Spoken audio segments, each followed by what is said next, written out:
The message arrived while Captain James Morgan was eating breakfast. His wrist device beeped with an official alert from Galactic Coalition Command. James tapped the screen, and his stomach dropped as he read the words. Lieutenant Krazel was dead. James set down his coffee cup with a shaky hand. Krazel, the tall, gray-skinned Ardaxian warrior, had saved his life 3 times during the Battle of Proxima. They had fought side by side for years. Now his friend was gone. Report to Neutral Station Gamma 6 for ceremony. Urgent. Involves last wishes of Lieutenant Krazel. The message ended. 2 days later, James stood in the gleaming white hall of the space station. Officials from different planets gathered around a table. At the center sat an ornate metal box with strange symbols carved into its surface. Captain Morgan, said the Coalition officer, a thin woman with blue skin. Thank you for coming quickly. Lieutenant Krazel fell in battle last week during a security operation. Before his final mission, he updated his inheritance documents. James nodded stiffly. He was a good soldier and a better friend. Indeed, the officer continued. According to Ardaxian custom, a warrior must ensure all possessions are properly assigned before battle. Lieutenant Krazel named you as his heir. Me. James blinked in surprise. I'm honored, but I don't need his possessions. Shouldn't they go to his family? The officer looked uncomfortable. This is not merely about material items, Captain. Please read the document. A holographic screen appeared above the metal box.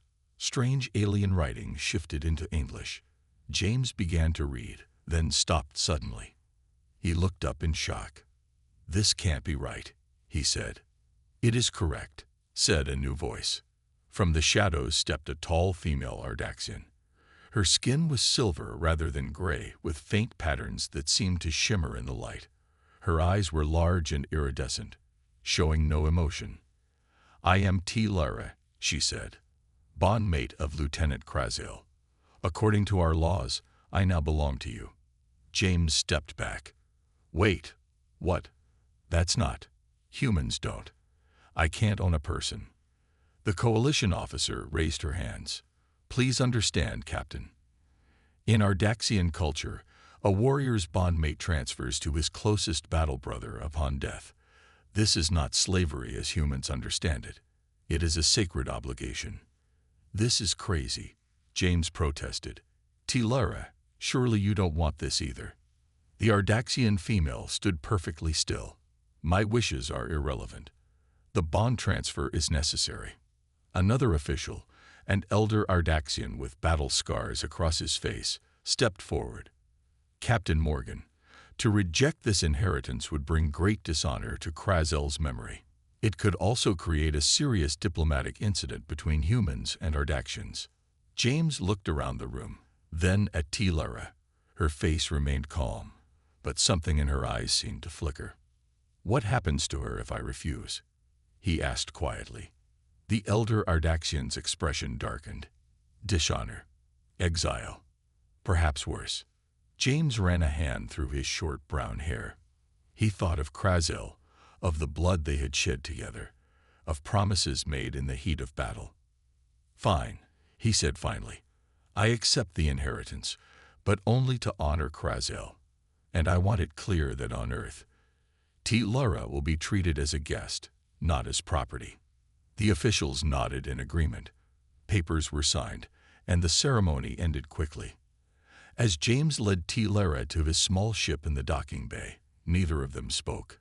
He stole a glance at her tall, elegant form and wondered what Krazel had been thinking.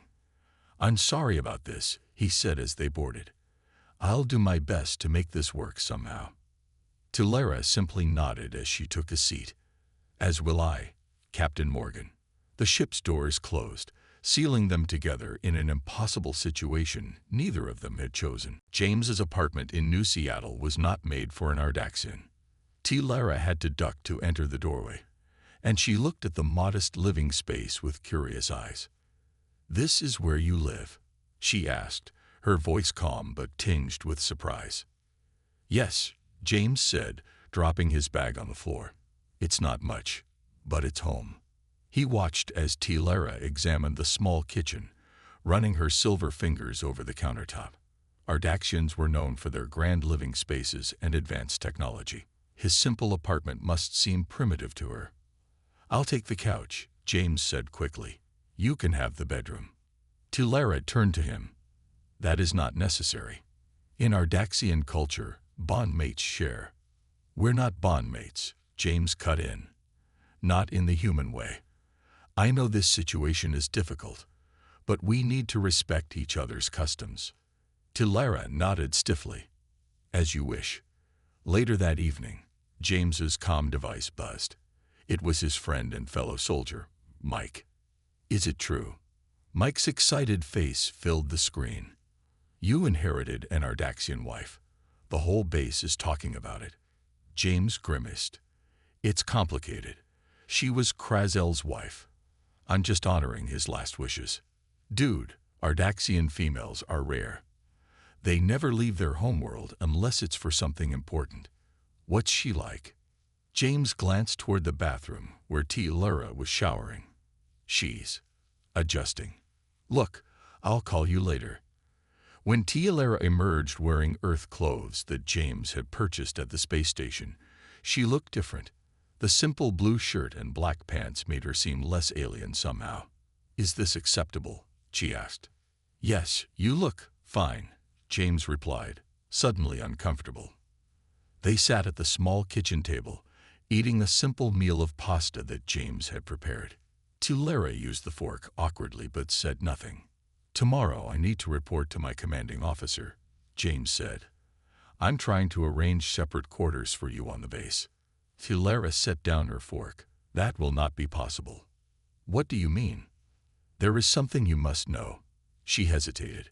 "When an Ardaxian female bonds with a warrior, our biology changes. We become linked. When Krazel died, that link was broken. Without a new bondmate, I will develop bond severance sickness." James frowned. "What does that mean exactly?" "It means I will die," Tilara said simply. "The Coalition provided medication that temporarily prevents symptoms, but it is not a permanent solution. Krazel knew this. It is why he named you as his heir." "Wait," James said, pushing back his chair. "You're saying I have to." "What?" "Marry you or you'll die." "Not marry in the human sense," Tilara explained. "But we must remain physically close. Our biorhythms must synchronize." James ran his hands through his hair in frustration. "This is crazy. Why would Krazel put us in this position?"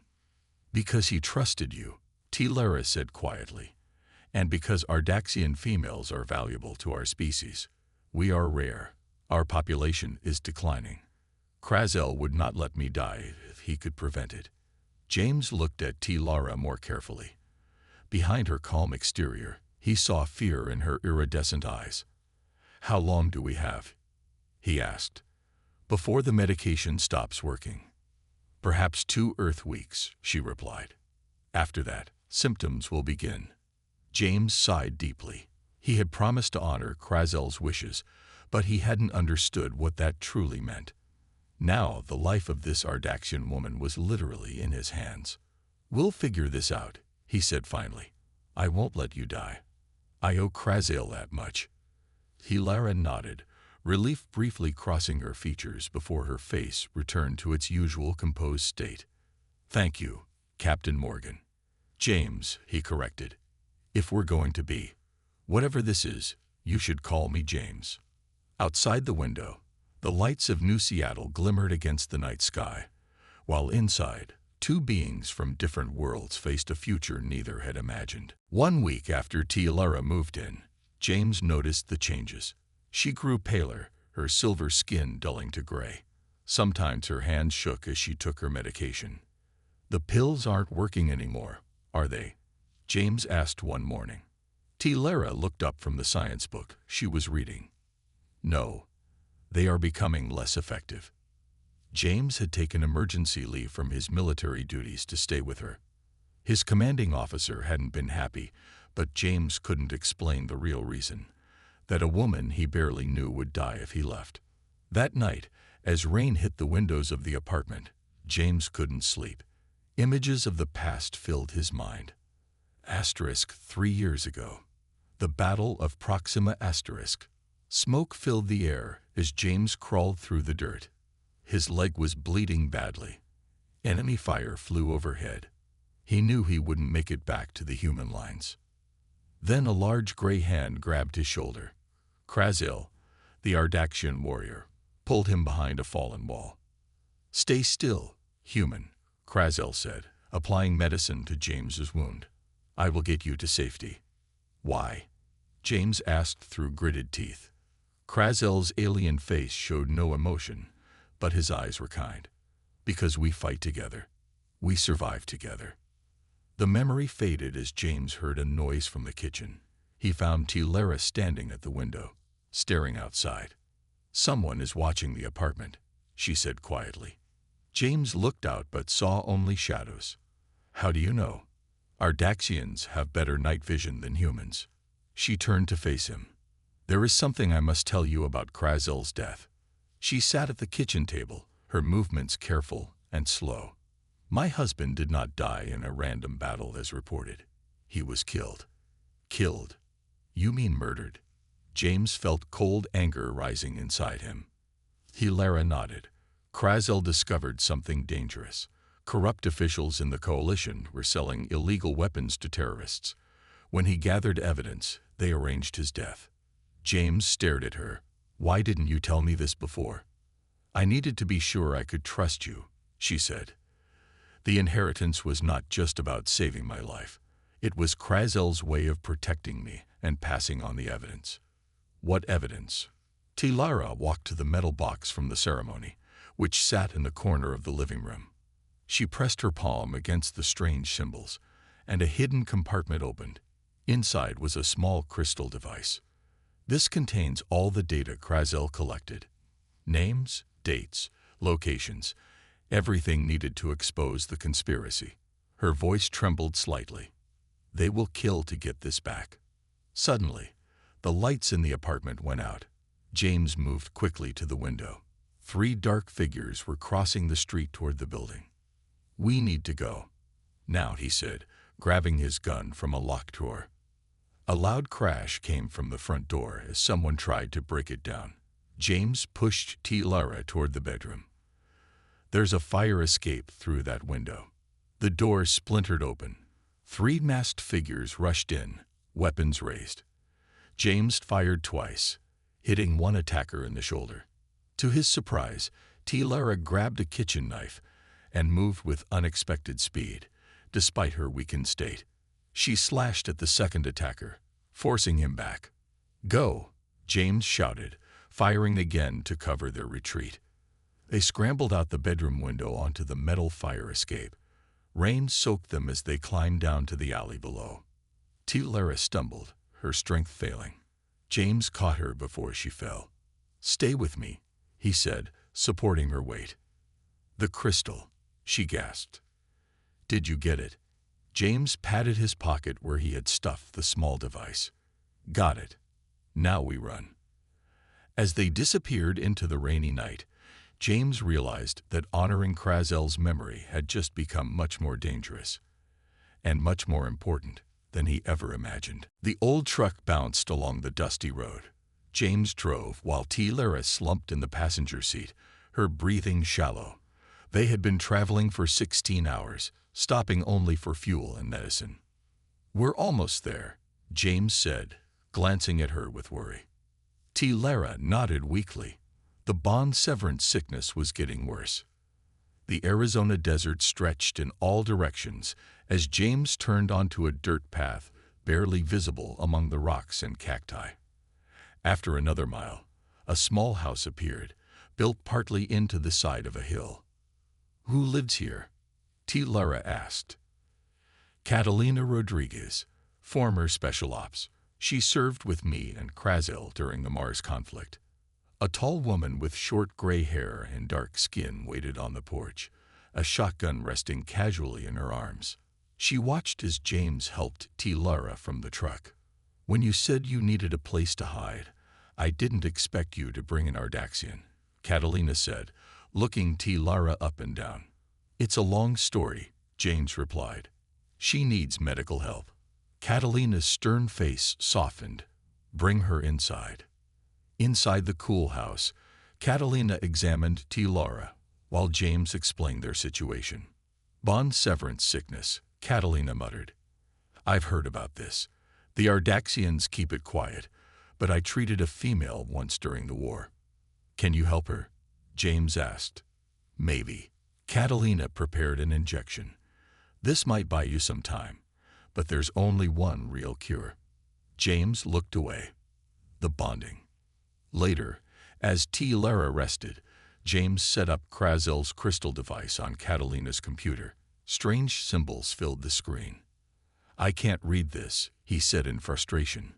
T. Lara joined them, moving carefully. The injection had given her some strength. I can translate, she said, sitting beside James. Their shoulders touched, and James noticed her breathing became slightly easier. Before we start, T. Lara said, you should understand what the bonding truly means. James looked at her. I'm listening. Ardaxian bonding is not just a cultural practice. It's biological and mental. She touched her temple. A telepathic and chemical connection forms between compatible partners. Krazel must have detected that you and I have rare biological compatibility. Telepathic? James asked in surprise. You mean you would read my mind? Not exactly. More like sensing emotions, sharing strength. She looked down. It's why I'm still alive. Even without the formal bonding, your presence helps me. James processed this information while T. Lara began translating the files. Hours passed as they worked together, uncovering names and locations of secret weapons deals. General Vexorn, T. Lara said, pointing to a name that appeared repeatedly. He leads the Coalition's Security Council.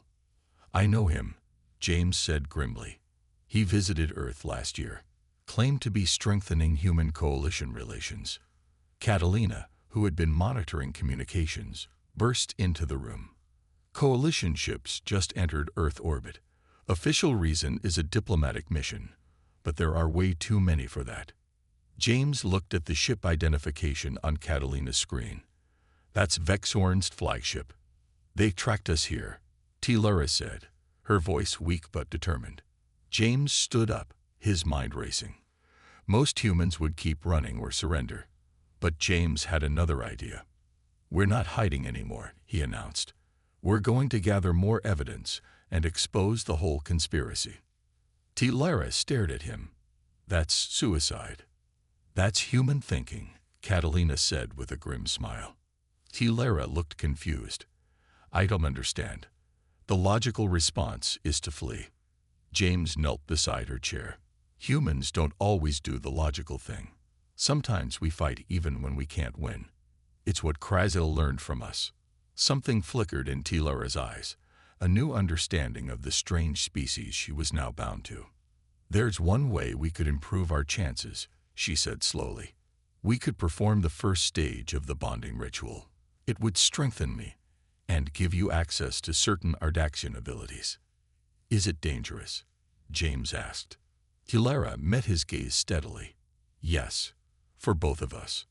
Outside, the desert sun began to set, casting long shadows across the land as the unlikely allies considered a bond that would change them both forever. The bonding ritual took place at midnight. Catalina stood guard outside while James and T. Lara sat facing each other in the center of the small living room. Between them was a small bowl containing a glowing blue liquid. This is _Carashell_, T. Lara explained. A substance from my world that helps form the bond. James looked at the strange liquid. What do we do? We both drink, then touch our hands together. The process will be intense, T. Lara warned. Are you certain you wish to proceed? James thought about Krazel, about the conspiracy they were fighting, and about T. Lara's fading life. Yes, unsure. T. Lara nodded and lifted the bowl to her lips. She drank half, then passed it to James. The liquid burned his throat like fire, but he forced himself to swallow. T. Lara held out her hands, palms up. James placed his hands on hers. Immediately, a jolt of energy shot through his body. He gasped as strange sensations flooded his mind. Suddenly, he wasn't just in the room anymore. He was seeing flashes of Tillera's memories. A crystalline city on a distant world, scientific laboratories where she worked, her formal meeting with Krasil when their political marriage was arranged. Pain followed, sharp and overwhelming. James fought to stay conscious as the bond formed between them. He could feel Tillera's presence in his mind, scared but determined. After what seemed like hours but was only minutes, the pain subsided. James opened his eyes to find Tillera watching him. Her color had improved, the silver returning to her skin. "It worked," she said softly. James touched his temple, feeling strange new sensations. "I can feel you, in my head."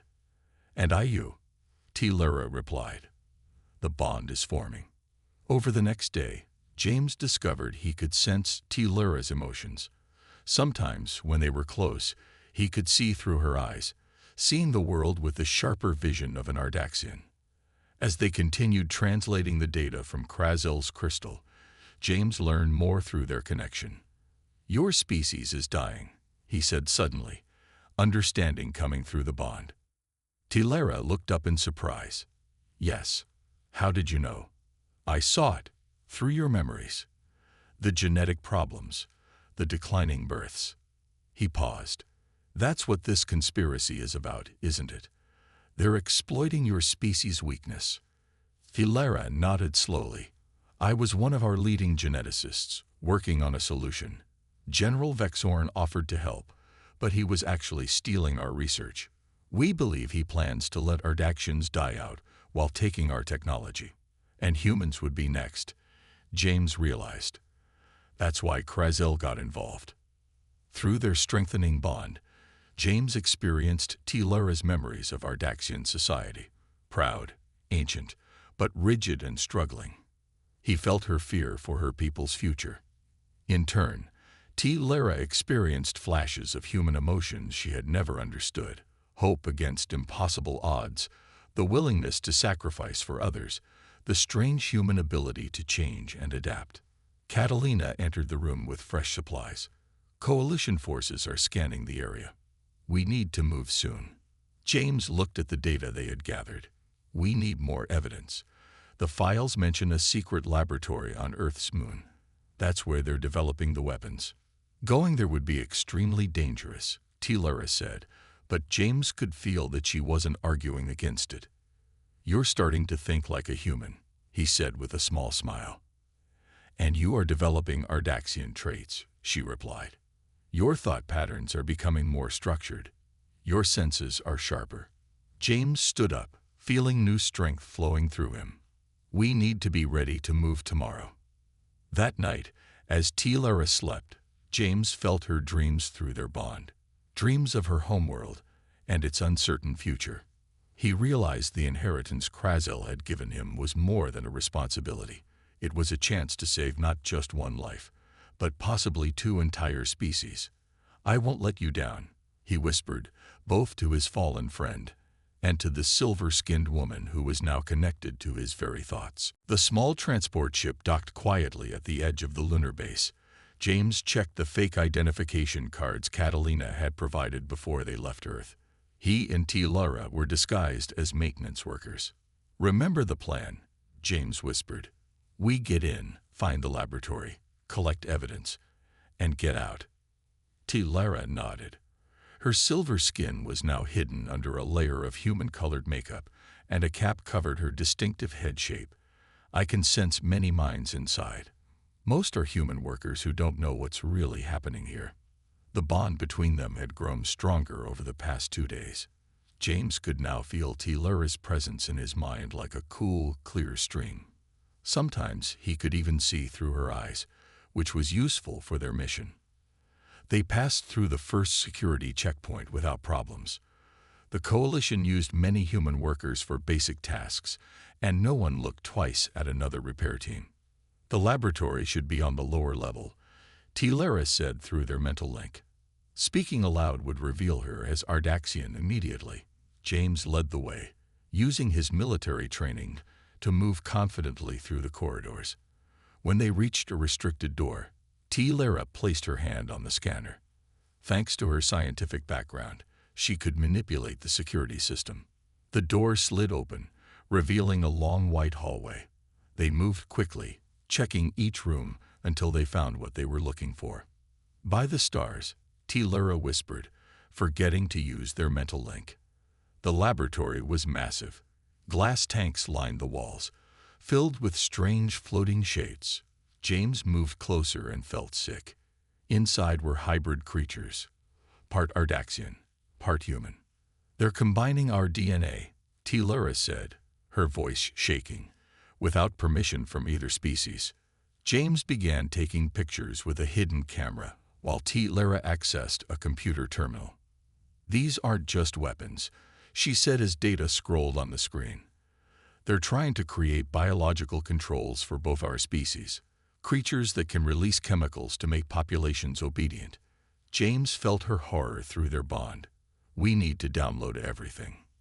As Lara worked, James stood guard. Through their connection, he could sense her working with incredible speed and precision. He had never seen a mind move so quickly through complex data. At the same time, Lara felt James's heightened awareness, his instincts for danger that kept them safe. Their thoughts flowed together, complementing each other's strengths. Suddenly, an alarm blared. "We've been discovered," James said. "I need 30 more seconds." Lara replied, her fingers flying over the controls. James drew his weapon as footsteps approached. "Hurry." The data transfer completed just as the door burst open.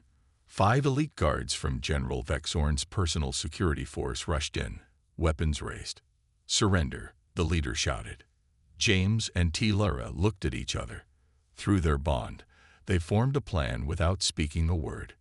James fired at the ceiling lights, plunging the room into darkness. The guards moved in standard formation, exactly as they were trained. But James didn't fight like an Ardaxian warrior with their rigid battle patterns. He moved unpredictably, diving and rolling as he fired. The guards were confused by his tactics. They had trained to fight enemies who followed logical patterns. Lara moved with surprising grace despite her scientific background. Through their bond, she borrowed James's combat instincts while he used her enhanced vision. They were nearly at the exit when a shot hit Lara in the side. She stumbled, and James felt her pain as if it were his own. He turned and fired rapidly, forcing the guards back. Then he lifted Lara and carried her toward the emergency exit. Blood soaked through her uniform, but she clutched the data device tightly. "Leave me," she gasped. "The evidence is what matters." "Not happening," James replied, kicking open the door to a maintenance tunnel. "Krasil didn't save me just so I could leave you behind." As they reached a small emergency shuttle, James realized something important. His determination to save Lara wasn't just about his promise to Krasil anymore. Somewhere along the way, protecting her had become his own mission, one that mattered deeply to him.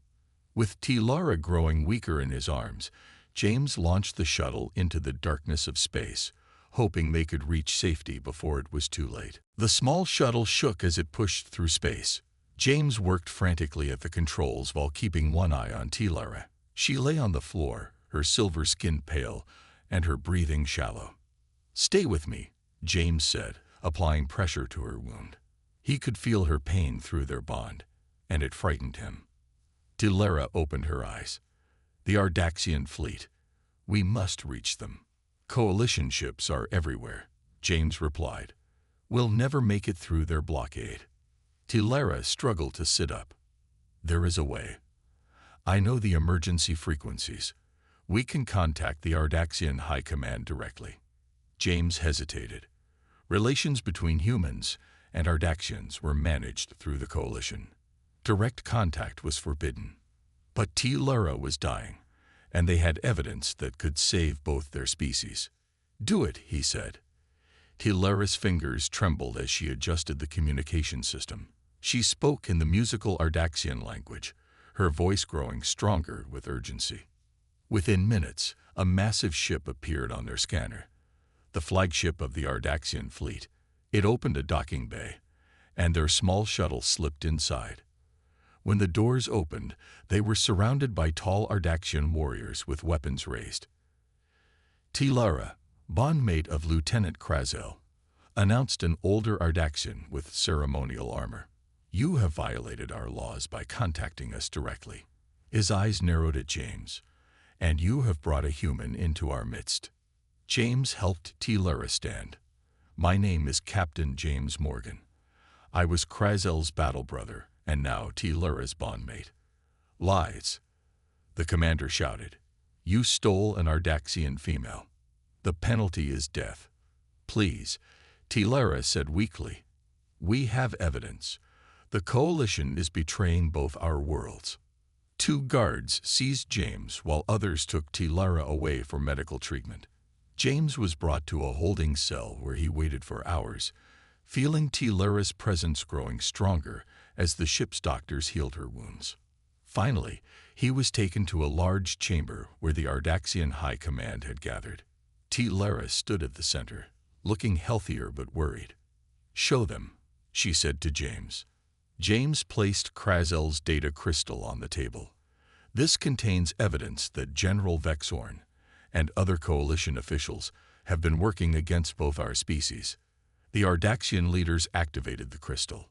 Holographic images filled the room: the secret laboratory, the hybrid creatures, documents proving the conspiracy. "We visited the moon base ourselves," James continued. "They're creating biological weapons using both human and Ardaxian DNA.